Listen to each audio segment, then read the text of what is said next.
In every growing business, there is an inflection point that most founders do not see coming.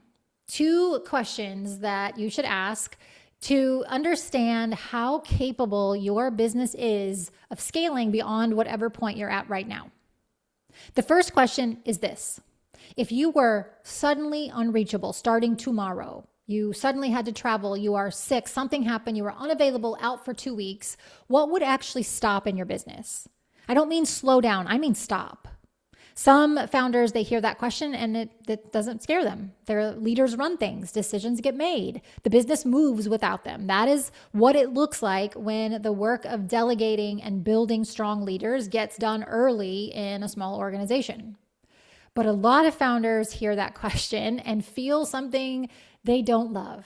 They're quite nervous because they know the honest answer. Things would definitely stack up. Decisions would wait. People would hold until they were back. And the business would run at a fraction of what it should be, not because anything broke, but because it was never really running on its own without the founder.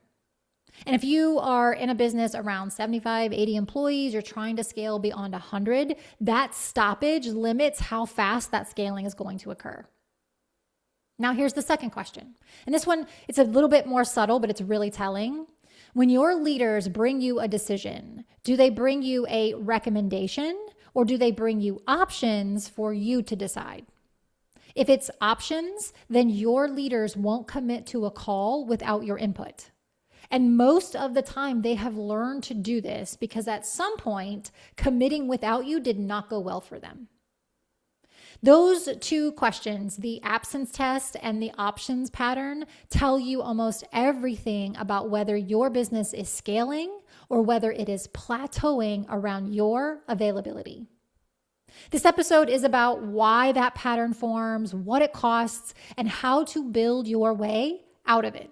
I often have founders tell me, even at like 100 employees, they still need to be very involved. They feel like they need to be in the weeds and they don't realize what they're doing to their business by being so involved. So if that's you and you are skeptical that this is a problem, let me start with cost. What does this cost you? If you're a founder like me, you know that costs are always going to get our attention. So if your business absolutely cannot run without you being present, and your leaders are only conduits for your own leadership, there are a few costs you are paying that are preventing you from scaling further, and you may not even realize it.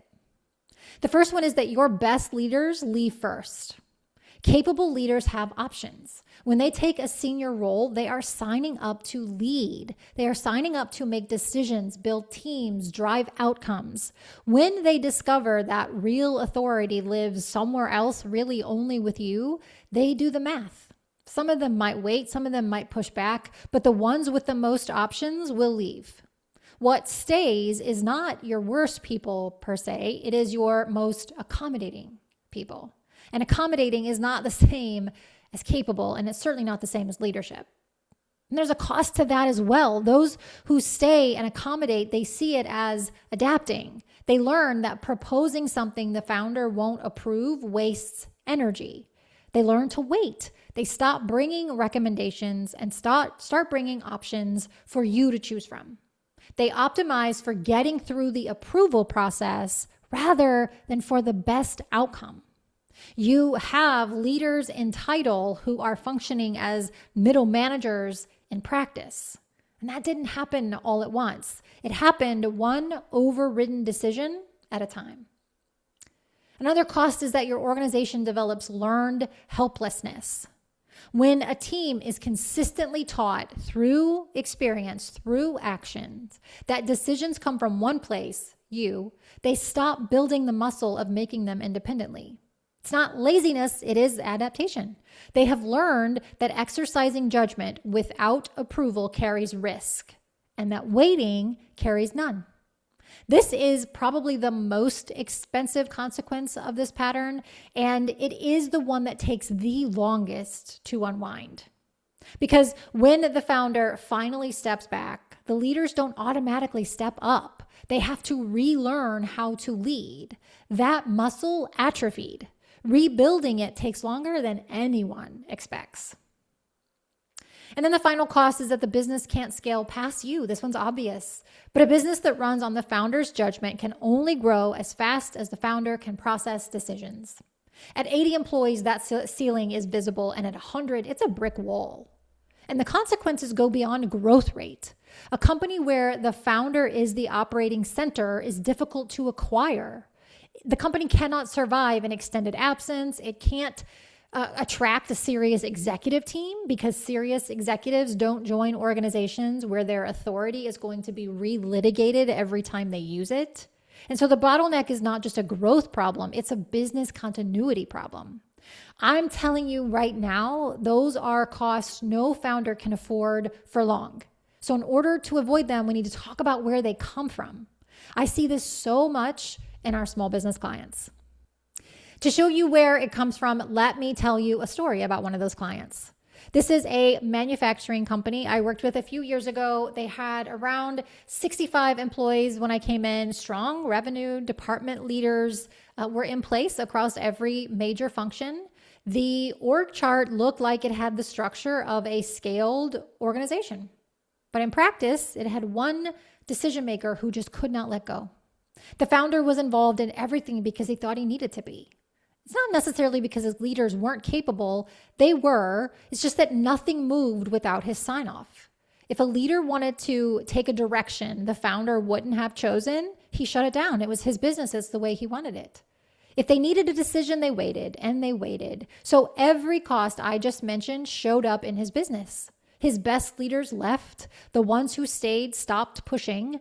The business stalled, and nobody wanted to be the one to tell him why. Eventually, he brought in a business advisor, somebody that he trusted, and that advisor identified the problem quickly and had the conversation most people around this founder had been avoiding. They told him that he was creating a ceiling, not the market, not the team, him. I was brought in on the people and leadership development side of this, so my job was to work through what that bottleneck had done to his leaders and what it would take to rebuild their capacity to actually lead without him in the room. That work was not fast and it was not clean. He didn't step back overnight. It took time, real restructuring, and a reckoning with the fact that he had spent years very unintentionally teaching his leaders to be dependent on him. The business did eventually grow again, but the recovery was harder than it needed to be because the pattern had been running long enough to calcify. And this is not an unusual story. I could tell you more. The specifics change, the industry changes, the founder's personality changes a little bit, but the pattern doesn't change. So what do you do about it? As I've said a lot about these things around building small businesses, you cannot think your way out of this. You have to build your way out of it, and there are 3 components. The first one is to define where the founder's involvement actually belongs. The manufacturing founder did not step back from everything. I'm never suggesting that a founder leave the business, but what he did was get really explicit with himself and with his team about where his judgment was genuinely irreplaceable and where it was just habit. That list needs to be written down and shared as a working agreement with your leadership team. What decisions are yours and what decisions are theirs? Where does consultation happen versus where does final authority sit? If your leaders don't know the answers clearly, ambiguity is going to default to you every single time. So you definitely want to do this before component number 2. Number 2 is to rebuild the leadership capability that atrophied. If your leaders have been operating in a low autonomy environment, they will not perform at full capacity the moment you say you're stepping back. That is the hardest thing, I think, for founders in this situation to accept or understand, because it means the work is not just about changing the founder's behavior. It means investing in rebuilding what their behavior eroded. This is leadership development work, and it is essential.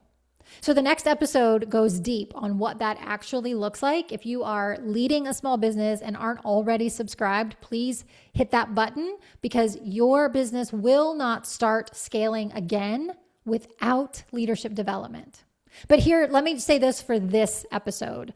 The founders who navigate this transition well, who start to step back, they don't just step back and think that everything's going to be fixed. They actively develop the people they are stepping back toward. Those are two different acts, and both are required. The third component is to build a structure that runs without you in the room. Again, the goal is not to remove yourself from the business. It is to build a structure that runs at full capacity, whether you are available or not. That is what allows you to move from operating center to what a founder at this stage should actually be, which is the person focused on where the business is going, not on every decision required to get there. Founders joke to me all the time that they started a business that, hopefully it can run without them someday so they can go sit on a beach in Mexico. But in practice, they're usually working 80 hours a week and cannot get out of the weeds to save their lives. You want to sit on that beach in Mexico, these three things that I just mentioned have to be done. If you go back to those two questions from the opening, if you were unreachable for 2 weeks starting tomorrow, what would stop? And then when your leaders bring you decisions, are they bringing recommendations or options? If you don't love your answers, that is not a leadership problem. It's a structural one. And structural problems have structural fixes. If you want to talk more about this topic or other small business related topics, you can connect with me on LinkedIn. My LinkedIn profile is linked below. Would love to hear how many employees you have and maybe what your biggest challenge is right now. Most founders build reactively. They focus on sales, marketing, and product and treat people as an afterthought until the people start costing them everything. A business where leaders lead, where decision-making lives in the structure, not in one person, where the founder's presence accelerates the business instead of bottlenecking it. That is a business that scales. Let's build that.